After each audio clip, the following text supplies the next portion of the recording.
Hey everyone, welcome back to the channel. If you've been looking for a seamless way to connect your amazing Webflow designs with the powerful e-commerce platform of Shopify, you're in the right place. Today I'm going to walk you through exactly how to integrate Webflow with Shopify step by step.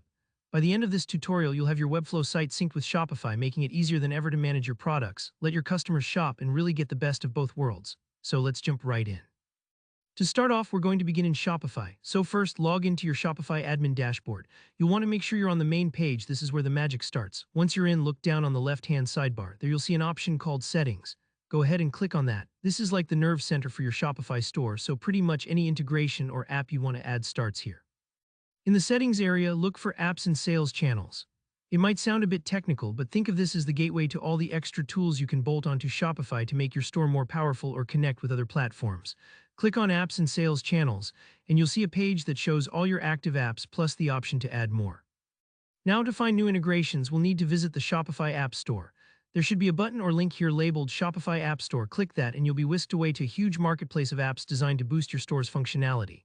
In the search bar, type in Loop. This is a popular app used to connect Webflow to Shopify. Give it a second to populate, and once you see Loop in the search results, click on it. If you're wondering why we're choosing Loop, it's because this app specializes in bridging Webflow and Shopify, making the process smooth without needing to tinker with complex code. Once you're on the Loop app page, take a moment to glance over the description, maybe even some reviews if you're curious. When you're ready, click the Install button.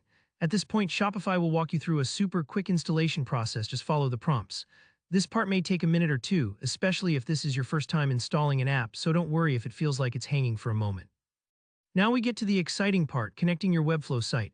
After Loop is installed, open it up from your list of Shopify apps. Inside the Loop dashboard, you'll see options to connect external websites. Here, where you'll click to add your Webflow site, you might see a list if you've got several sites. Just choose the one you want to link up. Once you've selected your site, there will be a big button usually labeled Authorize or Connect. Click this and Loop will do its thing, securely linking your Webflow project to your Shopify store. You might be asked to log into Webflow or grant a few permissions. This is totally normal. It's just making sure everything is connected safely. And that's it. Your Webflow and Shopify integration is now live, meaning you can start syncing products, managing orders, and creating a beautifully designed shopping experience for your customers. If you followed along, you should be all set, but don't worry if you hit any snags. Feel free to pause, rewind, or drop your question in the comments below. I do my best to answer everyone. If this video helped you, leave a like and don't forget to subscribe for more web tutorials and hands-on guides like this one. Thanks for watching, and I'll see you in the next video.